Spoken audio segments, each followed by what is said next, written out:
Há 21 anos, a Casa da Esperança Chico Xavier vem fazendo um trabalho de amor e de luz na cidade de São Lourenço do Sul. O atendimento de cerca de 50 crianças na evangelização infantil e juvenil, além do almoço de suporte para as famílias. Também faz todo um atendimento fraterno para aqueles que necessitam. Mesmo não estando aberta ao público, a casa continua com o seu trabalho de auxílio às famílias da comunidade. Mais de 100 famílias já foram beneficiadas durante a pandemia, com o auxílio de diversos voluntários. E por isso nós agradecemos a todos aqueles que auxiliam esta casa. Você também pode ajudar. Entre em contato conosco para saber mais informações. Quer saber mais sobre a história da casa? Adquira o livro Meu Filho de Volta. Toda a renda é revertida para os projetos desta instituição. Adquira já o seu livro. Levamos até você ou enviamos pelo correio.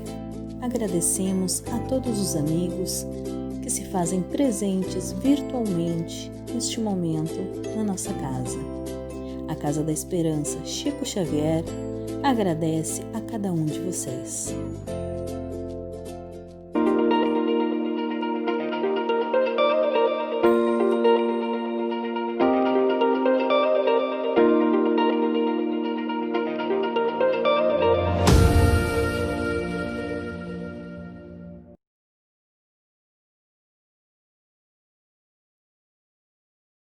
A dor não é anônima. Possui rosto, identidade e uma história de vida que não deve ser ignorada. O sofrimento é individual, mas todos podemos ajudar. Todos nós podemos fazer a diferença. Estando atentos aos sentimentos de quem está à nossa volta e apoiando quem precisa. Uma sociedade mais fraterna depende de todos nós. O CVV está disponível e oferece apoio emocional 24 horas por dia, acolhendo sem julgamentos.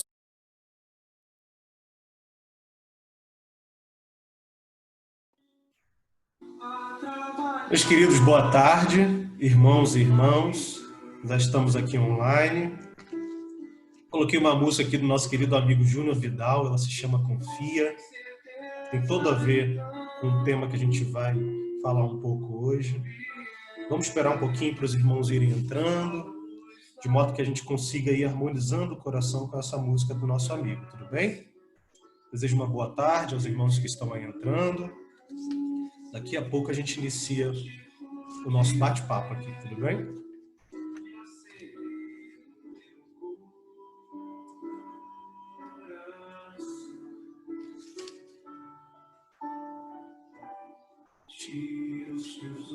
Vamos harmonizando o nosso coração, elevando os nossos pensamentos.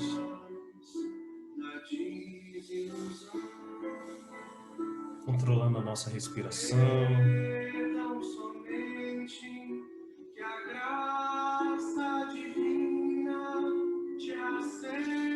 Boa tarde aos amigos que estão entrando.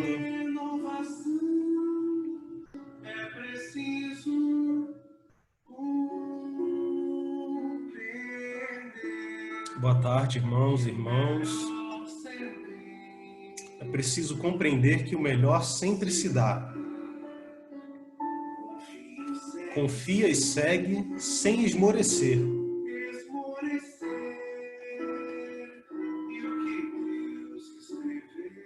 E o que Deus escrever será.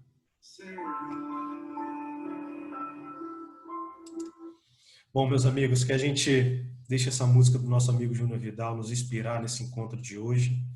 Antes de tudo, eu peço que todos os amigos de casa fechem seus olhos nesse momento, para que nós possamos fazer a nossa prece inicial, elevando os nossos pensamentos e os nossos sentimentos a Jesus, nosso Mestre Maior, a Deus de infinita misericórdia, aos nossos amigos benfeitores que nos acompanham à existência terrena, para que possamos pedir amparo neste momento em que iremos expor experiências muito singelas, experiências humildes, de modo que consigamos contribuir nesse encontro, Mestre Jesus, minimamente aos corações que precisam de amparo e aos corações que desejam obter mais informações e conhecimento em torno desse assunto tão delicado, Mestre. O que mais resta, Senhor, te pedir, além de que fique conosco, agora e sempre. Amém? Assim seja. Queridos amigos, boa tarde. Meu nome é Patrick Alves, é um prazer estar aqui com vocês, os irmãos da Casa da Esperança Chico Xavier, e aos demais de outras instituições e de outras localidades que estejam nos assistindo. Claro, agradecer já de imediato a Ingrid Doro por me fazer esse convite, uma pessoa muito querida. Para mim está sendo um prazer estar aqui com vocês, de poder trazer minhas experiências aqui muito singelas e espero conseguir contribuir minimamente aqui para que a gente traga um pouquinho mais de informação em torno desse assunto. Meus amigos, me apresentando de modo muito rápido, meu nome é Patrick Alves, eu sou do Rio de Janeiro, sou trabalhador aqui da Sociedade Espírita Fraternidade, em Niterói, da CEF, né? A gente abrevia com a sigla CEF, que por curiosidade é fundada pelo nosso querido Raul Teixeira. Eu também sou administrador da página Eu Espírito nas redes sociais. Para quem quiser depois dar uma olhada nas redes sociais, é @euespírito. Lá a gente faz um trabalho de divulgação da doutrina, há mais ou menos aí uns 3 anos a gente vem de modo muito singelo, fazendo o que o Emmanuel diz com a maior caridade que a gente pode fazer pela doutrina espírita, né? Que é divulgá-la. Meus amigos, antes da gente iniciar o nosso bate-papo, né, que está designado ali no nosso título como Espiritismo e Suicídio, Desafios e Reflexões, eu queria pedir uma atenção especial, porque se tratando de um problema de saúde pública, que é o suicídio, e a gente vive hoje em dia esse problema de saúde pública, antes de tudo a gente precisa trazer informação. A primeira terapêutica para um problema de saúde pública é informação e educação. Então, especificamente se tratando de suicídio, eu, Patrick, penso que a gente tem que deixar momentaneamente a doutrina um pouquinho de lado, né? Óbvio, claro, a gente sabe tudo que a doutrina tem para contribuir nesse assunto, né? O quanto o conhecimento aos olhos do espírito imortal mudam esse cenário de percepção das nossas dores existenciais. Mas nesse momento eu quero que vocês me permitam trazer uns conhecimentos mais específicos. Eu também sou voluntário do Centro de Valorização da Vida, o CVV, onde eu exerço um trabalho voluntário desde mais ou menos 2015, 2016. E o Centro de Valorização da Vida muito contribui nessa prevenção do suicídio. A gente vai falar mais um pouquinho sobre o CVV hoje. Mas, antes de tudo, né, para a gente iniciar o nosso bate-papo, tendo em vista isso que a gente acabou de falar, que a primeira coisa que a gente se faz diante de um problema de saúde pública é trazer informação científica e educação, eu queria começar exemplificando para vocês o Setembro Amarelo, né? Acho que vocês, irmãos, aí tiveram a oportunidade de acompanhar muitas atividades da Casa da Esperança Chico Xavier, que se propôs, diante desse mês, trazer algumas pessoas para expor um pouco do conhecimento que tem dentro do assunto. Eu acho isso magnífico. É importantíssimo que nossas instituições espíritas abram espaço para que a gente possa falar, assim, abertamente sobre suicídio, sobre a prevenção do suicídio. Então, eu queria, de imediato, falar um pouquinho sobre o Setembro Amarelo, né? Porque algumas pessoas não têm conhecimento, e não sabe o porquê que o Setembro Amarelo surgiu, qual o intuito, qual a história por trás do Setembro Amarelo. Eu queria colocar de modo muito rápido para vocês a história do Setembro Amarelo. Existia, na Califórnia, nos Estados Unidos, um jovem chamado Mike. O Mike tinha 17 anos em 1994. Em 1994, com 17 anos, o Mike resolveu fazer uma reforma em um Mustang que estava na garagem da sua residência. Quando o Mike começou a fazer essa reforma, né, com muito cuidado, né, com uma reforma muito delicada, ali, com uma entrega muito árdua, a família acompanhou naturalmente esse processo do Mike, né, porque o Mustang é um carro muito conhecido, né, e o Mike se propôs a fazer essa reforma nesse carro. E a família sempre ali acompanhando essa reforma, né, achando muito curioso o fato dele querer ter reformado esse carro. E o Mike fez, naturalmente, então, esse processo de reforma no Mustang, que durou um determinado tempo. E, ao final dessa reforma, o Mike resolveu pintar esse Mustang de amarelo. o Mike resolveu pintar o Mustang de amarelo ao final dessa reforma muito cuidadosa que ele fez. Mas aí que entra uma notícia triste. Para nossa tristeza, em 1994, ao final dessa reforma, que o Mike fez muito cuidadosamente, o Mike desistiu da vida. O Mike se suicidou. A partir daí, uma comoção familiar aconteceu, uma comoção dos amigos aconteceram, de modo que eles começaram, depois do ato do Mike, a fazer atividades em suas cidades, distribuindo fitas amarelas, né, que representavam essa cor amarela que o Mike tinha pintado no Mustang. A família começou, junto aos amigos, a enviar mensagens que estavam em torno desse assunto na cidade. E essa comoção familiar e dos amigos acabou tomando uma proporção muito grande, né? Essa história do Mike acabou atingindo outros países. A partir daí, então, amigos, essa é a história que está por trás do Setembro Amarelo. Em 2014, o CVV, o Centro de Valorização da Vida, ao qual eu estou vinculado, o CFM, Conselho Federal de Medicina, e a ABP, Associação Brasileira de Psiquiatria, essas três instituições resolveram criar o Setembro Amarelo. E o que o Setembro Amarelo traz para a gente? Vamos fazer uma avaliação antes do Setembro Amarelo, que se iniciou em 2014. Será que antes de 2014 para trás, e naturalmente os irmãos que têm a idade um pouco mais elevada poderão afirmar isso de modo mais eficaz, de 2014 para trás, fazendo uma avaliação aí para os anos 2000 propriamente, os anos 90, os anos 80, será que nós tínhamos a mesma visibilidade de hoje para se falar sobre prevenção do suicídio e sobre suicídio? Não precisa ir muito lá atrás, não. Vamos pensar em 2010. Vamos botar 10 anos atrás, de 2010.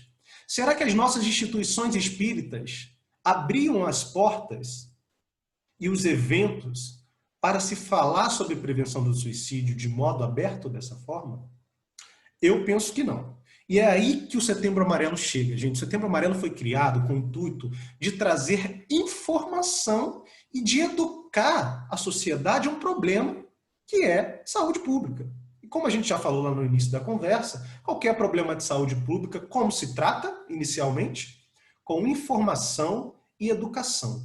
Então, o Setembro Amarelo surgiu com essa ideia, né, de mostrar ao povo, opa, o que está acontecendo, gente? Vamos mobilizar a sociedade no mês de setembro para mostrar toda a gravidade do assunto.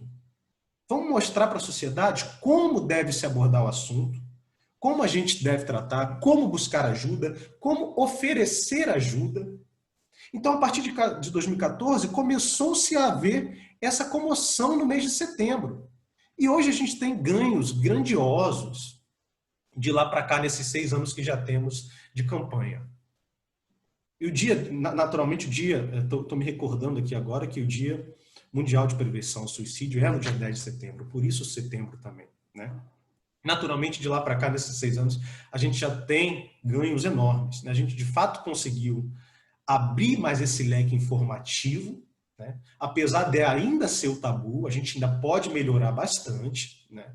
As pessoas ainda podem buscar mais informações e, principalmente, se preparar para falar sobre o assunto, de modo que mais à frente na conversa a gente vai trazer um pouco da nossa autorresponsabilidade nesse assunto e eu vou exemplificar muito bem para vocês.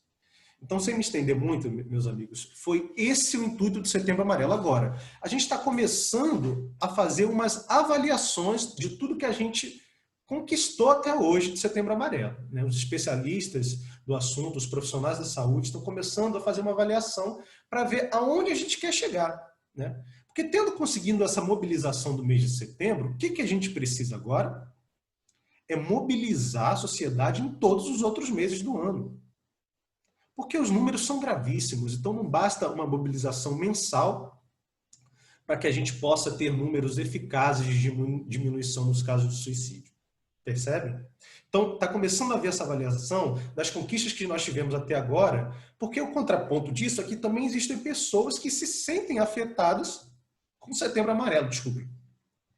Pessoas se sentem afetadas com o Setembro Amarelo. Por quê? Passamos o ano inteiro de modo silencioso, não falando sobre o assunto, não trazendo informação sobre o assunto, e aí chega setembro esse boom informativo. E algumas pessoas se sentem um tanto quanto menosprezadas de só terem atenção durante o mês de setembro. Então eu, Patrick, acho que daqui mais ou menos dentro do meu achômetro, daqui uns 3, 4, 5 anos, a gente vai precisar mudar o formato de Setembro Amarelo, de modo que a gente traga essa amplitude para todos os meses do ano, para que, de fato, a gente consiga resultados mais eficazes.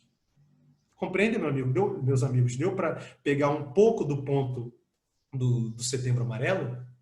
E agora, para a gente começar a falar um pouquinho mais sobre o que está em torno do assunto, eu vou falar um pouquinho sobre o CVV, sobre o Centro de Valorização da Vida. É muito bom, meus amigos. Hoje eu estou aqui palestrando enquanto Patrick, trabalhador espírita, né? Hoje não é uma palestra sobre o CVV, uma palestra enquanto voluntário do CVV. Até porque o CVV ele é uma instituição arreligiosa. Então o CVV não se vincula a nenhuma religião, apesar de ter sido criado por espíritas em 1962. Veja só. Mas eu peço só que a gente diferencie, no momento que eu estiver falando do CVV, eu estou enquanto voluntário do CVV. Né? Se porventura eu trouxer alguma reflexão espírita, aos olhos da doutrina espírita, eu peço que vocês façam essa diferenciação que é importante, tudo bem, amigos? Porque o CVV, o Centro de Valorização da Vida, é uma instituição arreligiosa e apolítica. O que é o CVV? Gente, o CVV existe desde 1962, como eu já falei, foi fundado em São Paulo, por espíritas, apesar de sermos uma instituição religiosa, como eu acabei de falar, e o CVV possui hoje cerca de 3.500 voluntários. Mas o que é o CVV? Gente, o CVV oferece serviço de apoio emocional e prevenção ao suicídio. É muito importante a gente dizer isso, porque as pessoas imediatamente acham que o serviço do CVV é de prevenção ao suicídio. Mas não. Antes de tudo, o CVV oferece um serviço de apoio emocional pelo telefone 188, por chat ou via Skype. Ou seja, se eu pegar o meu celular aqui agora e digitar 188, fizer a ligação para 188, vai ter alguém do outro lado da linha para me escutar. Veja só que incrível, né? Alguém do outro lado da linha para conversar comigo. E de imediato a gente pode achar isso, mas será que isso é eficaz? Né? Será que uma ligação pode agir tanto na prevenção do suicídio? É o que de imediato algumas pessoas pensam. Mas eu vou falar uma coisa para vocês. O CVV recebeu mais de 3 milhões de ligações em 2018, meus amigos. 3 milhões de ligações. Ou seja, por que as pessoas estão preferindo conversar com o CVV do que com amigos, do que com entes familiares? O que está acontecendo, né? Que as pessoas se sentem mais confortáveis em ligar para o CVV. Por que as pessoas ligam para o CVV? A gente percebe uma profunda tristeza nessas pessoas, que podem variar de vários aspectos por motivos muito diferentes, mas a gente percebe, no geral, é que essas pessoas não se sentem confortáveis para expor o que elas estão sentindo na sociedade. Elas não se sentem confortáveis para expor a dor delas para um pai, para uma mãe, um irmão, um amigo, uma tia, um primo que seja, para um companheiro profissional. Por quê? Gente, vamos começar a fazer uma avaliação de como a gente age no dia a dia. Vamos avaliar a nossa vida, nos momentos que a gente precisou de ajuda, porque é muito importante a gente falar isso, né? Quando a gente se põe a falar sobre prevenção do suicídio, a gente está falando para nós também. Né? Ninguém está imune, por exemplo, à depressão. Então, nos momentos que a gente precisou de uma escuta eficiente, ou no momento que a gente precisou escutar alguém, como que a gente agiu? Como que a gente escuta as pessoas? Gente, percebe? Quando a pessoa nos convida para uma conversa, percebe que é muito natural a pessoa que está em profundo processo de dor começar a expor para a gente o que ela está sentindo, e a gente imediatamente já começa a expor as nossas dores, sobressaindo os problemas dela, as nossas experiências acima das dela. A gente não dá o espaço necessário de conversa para a pessoa expor o que ela está sentindo. E imediatamente a gente quer resolver os problemas dela, a gente quer julgar o que ela está sentindo, a gente quer criticar, a gente quer comparar com a nossa vida. Não é isso que acontece no nosso dia a dia? Percebem? Não é isso? Alguém está falando aqui algum absurdo? Estou falando algum absurdo, gente? Não é isso que a gente faz? Não é assim que a gente oferece uma escuta? Ah, mas caramba, você tem tudo. Você tem um emprego maravilhoso. Você tem um namorado. Você tem bens financeiros. Por que você está deitado na cama por tanto tempo? Depressão lá. Isso não existe. Você não tem por que estar nesse estado depressivo. Por que você está se sentindo assim? Sabe? Faz isso, faz aquilo. Pô, você tem que mudar essa situação. Levanta essa... Percebem? Não é natural a gente receber esses julgamentos no nosso dia a dia? Então, a partir daí, é aí que o CVV entra, meus amigos. É aí que o CVV entra. As pessoas que ligam para o CVV, elas são, acima de tudo, e eu vou falar a palavra-chave agora, se tratando de prevenção do suicídio, elas são, acima de tudo, acolhidas. Independente do que elas tragam para nós. O voluntário ele é preparado para acolher aquela pessoa. Para escutar aquela pessoa sem julgamentos, sem críticas, sem fórmulas mágicas para os problemas dela, fórmulas mágicas de soluções para os problemas que ela está trazendo para a gente. Isso faz toda a diferença, gente. Isso faz toda a diferença se tratando de prevenção do suicídio. Se a gente começar a fazer essa autoavaliação e procurar aprender como oferecer essa escuta eficiente, como acolher as pessoas que estão ao meu redor, passando por um processo de dor, se a gente aprende isso, a gente muda o cenário da situação, da perspectiva. Porque muitas vezes isso não resolve o problema, mas isso muda a perspectiva da pessoa. Na medida que ela consegue contar com você para expor o que ela está sentindo, muda o cenário. Ela ainda vai precisar, por exemplo, de uma ajuda profissional, que é importantíssimo e se faz unânime em todos os casos a necessidade de um acompanhamento profissional. Mas na medida que a gente abre os nossos corações para acolher a dor daquela pessoa, o cenário muda muito. E podem ter certeza, quando a gente atentar para essa responsabilidade de aprendermos a oferecer esse acolhimento, os números vão naturalmente cair. Claro que ainda vão existir os casos, são muitas as variáveis dentro do assunto, mas os números vão cair porque as pessoas querem de imediato. O que a gente quer? Vamos pensar. Vamos trazer uma reflexão para a gente. Todos nós aqui passamos por processos de provas e expiações enormes a quais estamos inseridos. O que a gente quer diante de um processo de dor profundo que a gente está passando? A gente quer presença. A gente quer alguém, muitas vezes, que só nos abrace e mostre, olha, eu estou aqui com você. Não é isso que a gente quer?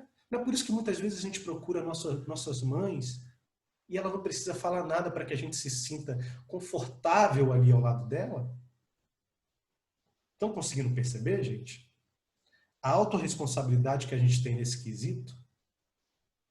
Então, é muito importante que a gente esteja de olhos abertos para essa necessidade da gente reformular como a gente está escutando e acolhendo quem está ao nosso redor.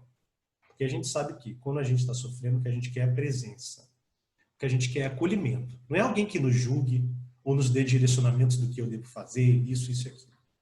Então, qual a primeira terapêutica, gente, de prevenção do suicídio? Aos amigos que estão escutando. A primeira terapêutica para nós é falar. Para o próximo é saber escutar. Percebem a reciprocidade? Percebem a via de mão dupla? Eu aprendo a escutar porque chegará um momento da minha vida em que eu vou precisar falar. E aí eu vou querer uma escuta eficiente também de alguém que não me julgue ou me critique. Percebe? Então, primeira terapêutica, falar e aprender a escutar. Aprender a acolher. Depois, direcionamento profissional. Acompanhamento psicológico, psiquiátrico, que seja. Muito importante essas duas coisas conjugadas, gente. E vocês podem estar se perguntando, mas Patrick, como que eu posso oferecer uma escuta eficiente, né? O que é uma escuta eficiente? Basicamente, eu já trouxe um dos pilares aí, né? Que é a gente não fazer críticas, não julgar o que a outra pessoa está sentindo, né? Não criar métodos comparativos, mas eu vou adentrar um pouquinho agora nesse tema para que os amigos de casa possam compreender como oferecer essa escuta eficiente. Lá no CVV a gente usa uma coisa que a gente chama Crack. Para exemplificar esse apoio emocional, a gente chama de crack, por incrível que pareça. O que é o crack? C. Compreensão empática. A gente compreende pelo olhar do outro o que ele está sentindo, independente do que ele nos traga no telefone. R. Respeito. A gente respeita o que a outra pessoa esteja trazendo. Eu posso não acreditar o que a outra pessoa traz ou me diz, pode não condizer com as coisas que eu acredito, mas eu respeito. Na medida que ela se sente respeitada por você, ela se sente mais confortável para desabafar. A. Aceitação incondicional.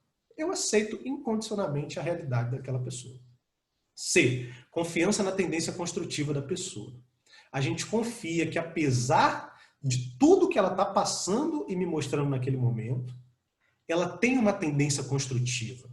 Ela pode sair dessa situação e a gente confia nessa tendência de modo que a gente, nessa relação de ajuda, possa pegar algum gancho para que ela se sinta também confiante a mudar esse parâmetro, né? E vamos lá, então, eu acabei de exemplificar o crack, mas vamos mostrar para vocês como ser um bom ouvinte. Hoje tem alguém na minha família, algum amigo que está passando por um processo de dor grande. O que eu posso fazer quando eu for ouvir ele? O que eu posso fazer de imediato? Primeira coisa, cria um ambiente confortável. Quando alguém está passando por um processo de dor muito grande, processo de depressão, qualquer outro tipo de desafio existencial, te chama para conversar, quando essa pessoa te chama para conversar, você precisa fornecer para ela um ambiente seguro para iniciar essa conversa. Um ambiente que ela se sinta confortável, que ela se sinta num ambiente privado, né, para começar a expor o que ela está sentindo. Não adianta marcar uma conversa num restaurante cheio de gente, no meio da rua, numa praça pública com muitas pessoas ao redor, porque não funciona. Então, primeira coisa, oferecer uma escuta eficiente. Escolher um lugar confortável para exercer essa relação de ajuda. Segunda coisa, gente, controlar a vontade de dar opinião pessoal ou contar nossas experiências próprias. Isso, como eu falei um pouquinho antes, é muito natural, né? A gente começa a conversar, a outra pessoa está expondo o que ela está sentindo, aí eu começo a dar as minhas opiniões diante de uma dor que é dela, diante de um processo que só ela entende, e aí pego as minhas experiências para criar método comparativo com o que ela está passando. Percebe? Não faz nenhum sentido isso, isso atrapalha completamente a relação de ajuda. A pessoa, muitas vezes, desiste de continuar a linha de raciocínio dela, a gente interrompe a linha de raciocínio dela e cria métodos comparativos que não faz sentido. Imagina, uma pessoa está sofrendo por motivos variados, e eu começo a falar para ela, poxa, mas olha só, eu passei por isso em 2014 e eu fiz isso aqui. Percebe? Será que a gente tem esse direito? Se cada um possui o seu emaranhado de sentimentos emocionais e de desafios internos, será que se eu pegar as minhas vivências para criar método comparativo, isso vai ser útil numa relação de ajuda de uma pessoa que está precisando, acima de tudo, ser acolhida? Não funciona. Gente, então vamos, segunda dica, controlar essa vontade de dar opinião pessoal e contar a experiência própria, né, nessa conversa. Terceira dica, gente, valorizar o que está sendo dito por essa pessoa. Isso é muito importante também. Sem fazer comparações com a vivência da minha mãe, da minha tia, do meu amigo. Então vamos valorizar o que ela está me dizendo, né? Vamos focar unicamente no que ela está trazendo para a gente. Né? Eu acabei esquecendo de falar, era para falar antes de a gente começar. A gente usa no CVV, que a gente chama, além do crack, que eu já exemplifiquei, é a ACP, abordagem centrada na pessoa, de Carl Rogers. Abordagem centrada na pessoa. Então, o nosso foco tem que ser na pessoa e não no problema. Porque se a gente foca só no problema que a pessoa está trazendo, a gente quer começar a solucionar o problema dela. A gente quer trazer soluções imediatas, como se a gente tivesse esse direito. Percebe? E o problema, ele é só a explosão da coisa. Aqui embaixo tem diversas causas que é aqui que precisa ser tratado, né? É aqui que ela precisa de acolhimento. É aqui que está o sentimento que está fazendo ela sofrer. Percebe? Então, a abordagem é centrada na pessoa. No momento que a gente se permite conversar, que a gente valorize o que está sendo dito e procure o sentimento dela. Procure o sentimento dessa pessoa e não unicamente foque no problema. Deu para pegar, gente, um pouco dessa dica? Vamos para a quarta dica, então. Não simplificar a situação que a outra pessoa está trazendo, né? Então, a pessoa está extremamente depressiva, está chorando demais, está por um processo de dor muito grande, começou a conversar, começou a expor, e aí a gente vem e entra. Olha, amigo, fica tranquila, tá? Que isso vai passar. Você vai superar. Você é uma menina forte, você é uma menina linda. Você tem uma família linda. Você vai superar. Você vai passar. Você percebe a simplificação e o menosprezo que isso dá diante o turbilhão de sentimentos que aquela outra pessoa tem? Então, ficar atento a essa simplificação que por vezes são exteriorizadas em frases por nós nessa conversa. Mais uma dica: escutar atentamente, sem interferir nas pausas e nem completar as frases que ela está dizendo. É o momento dela falar. Gente, vamos entender isso. É difícil, tá? A gente precisa praticar. Eu, propriamente, não é para ser voluntário do CVV que já aprendi isso literalmente. Eu cometo erros também, preciso praticar isso rotineiramente. Mas não é o momento, numa relação de ajuda, da gente falar. Não é o momento da gente contar nossas experiências próprias. Deixa ela falar. Deixa a outra pessoa expor o que ela está sentindo. Respeita as pausas que ela vai trazer. Muitas vezes ela vai começar a falar e ela vai ter que parar para respirar, para chorar. Nesse momento, não comece a fazer perguntas a elas e a formular frases. Espere ela se recompor, de modo que ela possa aos poucos se restabelecer. Percebe? Não é o nosso momento de fala, gente. Vamos mostrar ativamente que a gente está presente na conversa, né? Fazendo observações quando houver espaço, simplificando. Olha, eu utilizando as palavras erradas. Está vendo como é importante a gente estar atento? Não simplificando a história, mas mostrando para ela um enredo, fazendo uma compilação do que ela mesma está expondo para a gente. Então ela começa a mostrar a história, você devolve para ela explicando o que você está entendendo da história. Né? Opa, então você está me dizendo que aconteceu isso, aquilo. Percebe? Nossa, eu imagino que deva ser uma dificuldade muito grande para você lidar com isso. Eu não posso compreender porque só você sabe o que você está sentindo. Mas quando aconteceu isso, aquilo, diante do que você está me sentindo, percebem a troca, a devolução, como funciona? Sem julgamentos, a escuta ativa, né? De modo que nesse momento também, entendamos que celular de lado, distrações de lado, por favor, né? É o momento da outra pessoa se sentir que você está presente com ela. Não adianta a gente começar a conversar, daqui a pouco mensagem no WhatsApp, notificação do Instagram, e a gente se desvincular porque a gente perde o fio da meada da conversa e a outra pessoa simplesmente para de conversar. No CVV, às vezes a gente recebe, ligações de pessoas que ficam uma hora e meia falando sem parar. Fala, e a gente precisa se mostrar ali ativo, concordando, mostrando em palavras singelas, sim, compreendo, que eu estou ativo na linha. Então a gente precisa ter paciência, é o momento da outra pessoa falar. Né? Não nós. Deu para entender, gente, um pouco dessa relação de ajuda? Né? Óbvio que eu estou aqui fazendo isso de modo muito simplório. Né? No CVV, para ser voluntário do CVV, por exemplo, a gente precisa fazer um curso que dura em média de 2 a 3 meses e a gente estuda isso minuciosamente. Né? Com uma abordagem muito mais ampla e muito mais centrada. Né? Eu estou trazendo para vocês aqui, claro, um bate-papo, uma troca de informações muito singela para que a gente possa pegar inicialmente algumas coisas que possam nos ajudar de imediato. Né? Espero que vocês tenham conseguido compreender um pouco. Né? E o CVV, gente, falando um pouquinho mais, eu já falei que eles possuem mais de 3.500 voluntários e esses voluntários não precisam ter especificações técnicas ou profissionais. Né? Basta que você tenha mais que 18 anos e o coração aberto para ajudar. Daí você tem que se inscrever nesse curso, que agora, inclusive, está acontecendo online. É só entrar lá no cvv.org.br, que o CVV tem todo tipo de informação lá sobre como está acontecendo esse curso, mas que está sendo feito online. Eu acho isso ótimo. Eu imagino que tenho acompanhado isso nas reuniões e palestras que eu venho fazendo e os estudos, que as pessoas vêm querendo procurar o trabalho do CVV para se tornar voluntário. É um trabalho muito lindo, só que é duro também, né? Então as pessoas acham, por exemplo, vou entrar no CVV para poder oferecer um plantão de escuta, vou ficar no meu plantão semanal, e as pessoas simplesmente desistem, né? Porque é um trabalho como qualquer outro.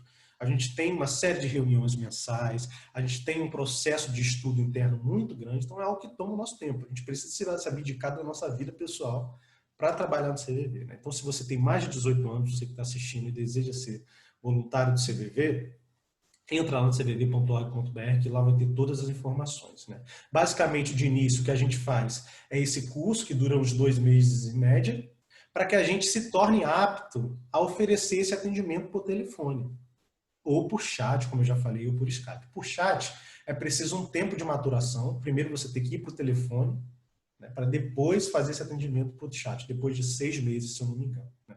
E aí, fazendo esse curso, ao final do curso, você propriamente vai ver se você se sente confortável para exercer esse trabalho, né? Uma equipe de voluntários vai estar do seu lado, né? Você tem 3 meses de espaço probatório, né, que a gente chama de estágio, naturalmente. Então, você fica fazendo, nos 3 primeiros meses, atendimentos acompanhados, né? Então, os 3 primeiros meses você tem um voluntário do seu lado para poder fazer um plantão. Porque o que acontece? Gente, algumas pessoas confundem, né, o CVV com um serviço de telemarketing. As pessoas acham que tem 10 pessoas unidas, uma do lado da outra, para poder ficar atendendo ligações o tempo inteiro, né? Não é assim. No nosso momento de plantão, que é semanal, a gente faz um plantão por semana de 3 ou 4 horas, isso muda de cidade para cidade. Nesse momento, nesse horário que a gente escolhe ao terminar o curso, eu vou estar numa sala privada, completamente sigilosa, para oferecer esse trabalho de acolhimento pelo número 88. Percebe? É uma sala privada, sigilosa, não tem ninguém ao meu redor nesse momento. Então, se você tem mais que 18 anos, meus amigos, entre lá no site do CVV, que lá vai ter todas as informações para vocês conhecerem. Eu costumo dizer que esse curso é necessário para todas as pessoas. Mesmo que elas não se tornem voluntárias do CVV, vale muito a pena fazer esse curso, que é naturalmente gratuito. Meus amigos, exemplifiquei aqui de modo muito rápido o trabalho do CVV.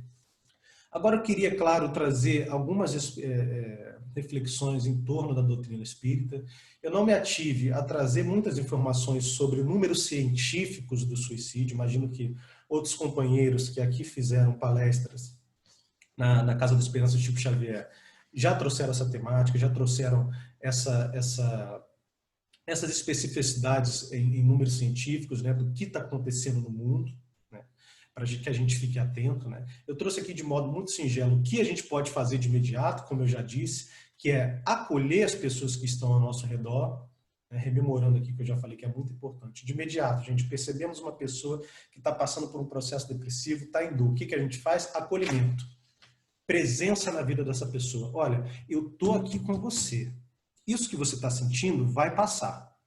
Enquanto não passar, e se não passar, eu vou estar aqui do seu lado. Isso faz toda a diferença. A gente demonstrar presença. Acolhimento, sem julgamentos, críticas ou apontamentos de dedos e soluções mágicas para os problemas das pessoas. Percebe? A nossa atitude, a nossa responsabilidade imediata. Depois, o que fazer? Ou, de modo conjunto, acompanhamento profissional. Acompanhamento profissional, primeiramente, para se fazer um diagnóstico do que aquela pessoa está passando. Então, é muito importante essas duas coisas conjuntas, gente. Agora, vamos trazer, gente, um pouco de reflexão, né? Como eu falei, acabei deixando para o final, para falar sobre a parte da doutrina espírita. O que acontece? Dentro da doutrina espírita, né, como em qualquer outro movimento religioso, há uma série de ditações de regras e generalizações. A gente sabe que, na medida que a gente traz conhecimento aos olhos do espírito imortal, a gente repensa toda essa situação, né? A gente tem um profundo entendimento da lei de causa e efeito, né? A gente tem um profundo entendimento que nós estamos vivendo no mundo de prova e expiação, e naturalmente, o que a gente encontra, a gente reencarnando no mundo de provas e expiações? O que a gente encontra? Provas e expiações, que nos geram o quê? Processos de desafios grandiosos, processos de dor que todos nós aqui, eu, Patrick, todos vocês que estão assistindo, vamos passar durante a vida, né? Então a doutrina espírita nos ajuda a compreender melhor as nossas dores. Nos ajuda a lidar melhor com esses sentimentos que afloram durante as nossas existências, com perdas de entes queridos, com distanciamentos afetivos de relacionamentos conjugais, perdas profissionais. Percebe esses acontecimentos rotineiros da vida que muitas vezes causam consequências estrondosas, como a depressão, como os ideais suicidas? Então a doutrina espírita nos auxilia nesse processo, com todo o conhecimento que a gente já sabe. Mas aí eu pergunto a vocês, meus queridos, por que existem espíritas se suicidando? Porque eu conheço casos, e tenho certeza que muitos de vocês que estão assistindo conhecem. E essa é a realidade. Durante esse mês eu estou tendo a oportunidade de receber muitas mensagens de espíritas que estão em processo depressivo enorme, pensando em desistir da vida. Por quê?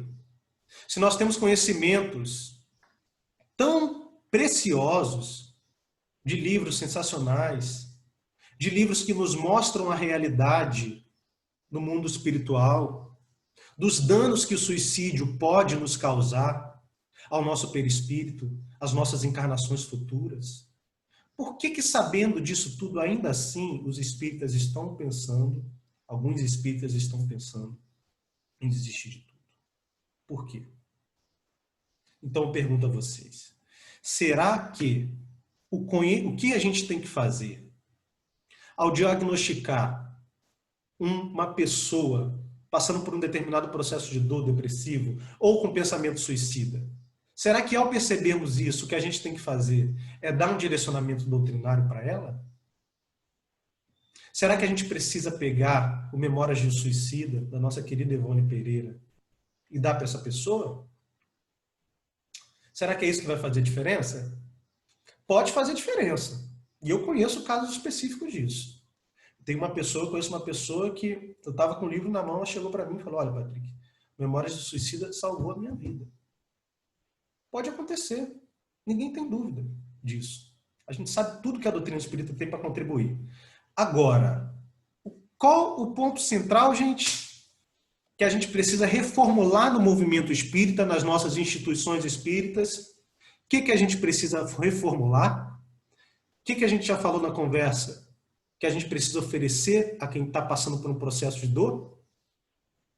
Acolhimento. Gente, acolhimento. Na medida que entendermos que o nosso atendimento fraterno nas nossas instituições espíritas é um espaço de acolhimento e não, muitas vezes, de diagnóstico, pode ser também, mas o primeiro ato do atendimento fraterno tem que ser acolhimento. Na medida que entendermos que nossas relações internas de amizade dentro das instituições espíritas precisam ser de cuidado emocional, de cuidado afetivo e não de julgamentos. Porque percebe que a gente ainda tem muito isso. A gente precisa ser claro, aqui a gente não está criticando a doutrina, a gente está criticando o movimento espírita. A gente ainda entra na nossa casa espírita e a gente se coloca num patamar, né, de estabilidade emocional, um momento de apaziguamento. O Chico dizia que centro espírita é o lugar onde as pessoas entram, cospem e ele limpa. Então o centro espírita tem que ser lugar que a gente se sinta confortável a expor as nossas dores, sim, para os nossos orientadores, para os nossos companheiros que nos acompanham na doutrina há muito tempo. Nós temos que nos sentir confortáveis em chorar dentro da instituição espírita, para que a gente consiga mudar esse cenário de espíritas pensando em suicídio.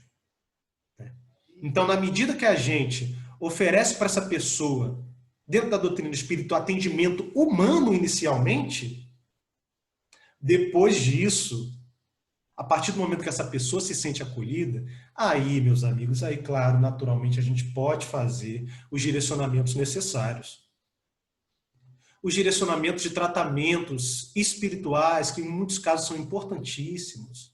Tratamentos de passe, grupos de estudo que são fundamentais para a reformulação do campo energético dessa pessoa. O Espiritismo tem muito para contribuir em métodos de terapêuticas. Agora, cuidado para não ditar regra. Porque a gente tem a mania também, no movimento espírita, de pegar o livro Memória dos Suicidas e achar que ali está a regra para todos os suicidas, né? Então, todas as pessoas que se suicidam vão passar por aqueles relatos que estão acontecendo ali no Memória do Suicida. Não é assim, gente. Por favor, não nos coloquemos nesse pedestal de superioridade. A única coisa que a gente tem certeza diante do suicídio, e ninguém aqui está romantizando o ato, porque a gente sabe os danos que podem ocorrer, danos sérios e gravíssimos, mas a única coisa que a gente tem certeza, e que a gente tem direito de falar, é que a gente está perdendo tempo. E muitas vezes, ao desencarnar, o que nos deixa com mais remorso e com maior tristeza é a perda de tempo que cultivamos enquanto encarnados. Isso a gente vê em relatos da literatura espírita.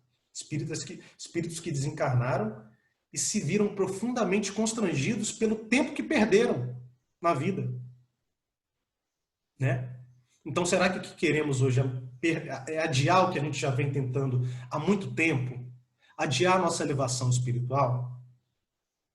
Será que é isso que a gente precisa hoje? Ditar regras?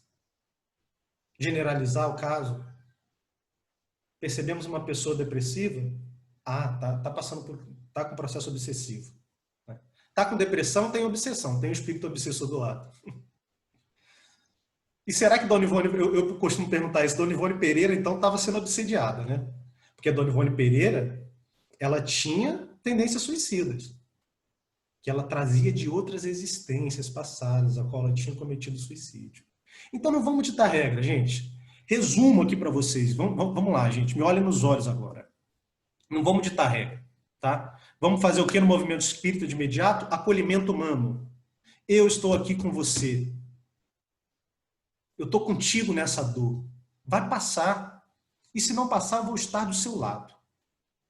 Acolhimento humano no movimento espírita. Depois, acompanhamento profissional e direcionamentos de terapêuticas espirituais que são importantíssimos em muitos casos, porque sabemos que podem haver casos de depressão que são processos obsessivos, né? Podem haver casos de ideações suicidas que por trás existem ação de obsessores, pode acontecer e precisa-se de uma terapêutica mais profunda. Agora, antes de tudo, o quê? Acolhimento, meus amigos, para depois a gente dar um encaminhamento das terapêuticas que o Espiritismo pode contribuir nesses casos. Meus caros amigos, de modo que eu nem sei quanto tempo a gente já tem aqui de palestra, quero encerrar esse bate-papo que a gente fez aqui, né, de modo muito aberto, de modo muito tranquilo, né, e agradecer a oportunidade de estar aqui falando com vocês sobre esse assunto importantíssimo. Óbvio que a gente falou aqui de modo muito amplo, né? É preciso se aprofundar no assunto. Procurem o CVV, o Centro de Valorização da Vida, tem o site oficial do setembroamarelo.org.br. Temos muitas informações hoje. Tragam esse assunto para dentro das instituições espíritas. Façam estudos das obras, sim, né? Vamos estudar Memórias do Suicida, vamos falar sobre o assunto, sobre toda a obra literária que temos no movimento espírita. O André Trigueiro, que é o jornalista da Globo, que é completamente ativo no movimento espírita e também no Centro de Valorização da Vida. Ele tem um livro sensacional que se chama Viver é a Melhor Opção.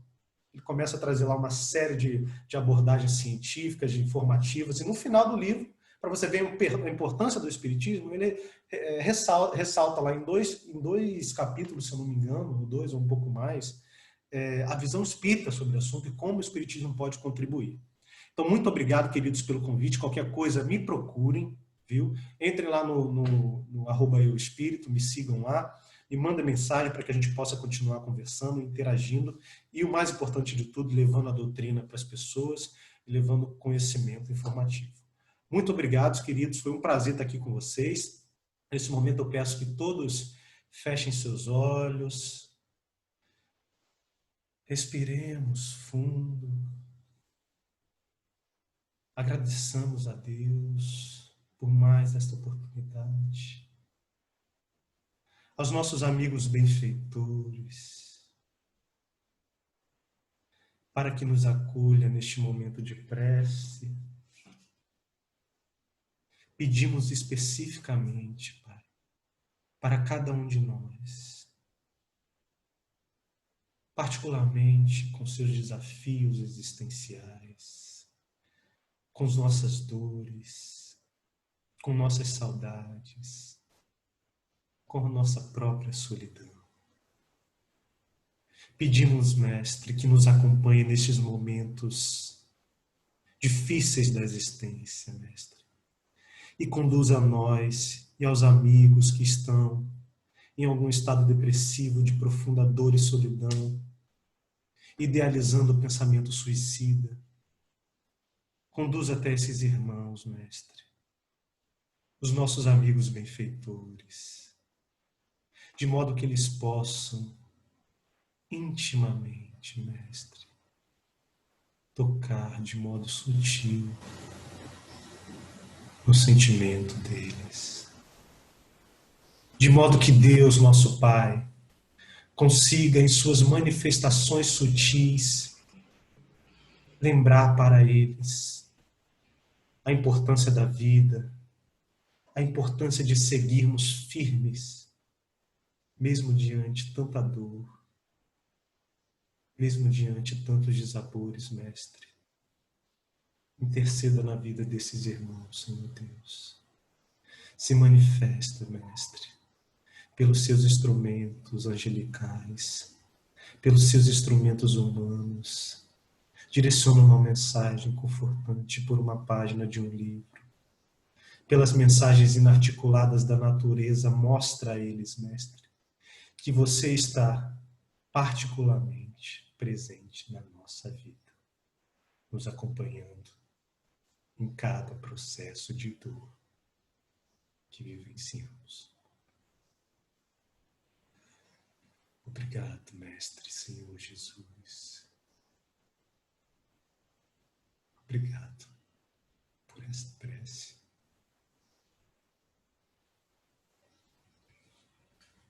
Amém.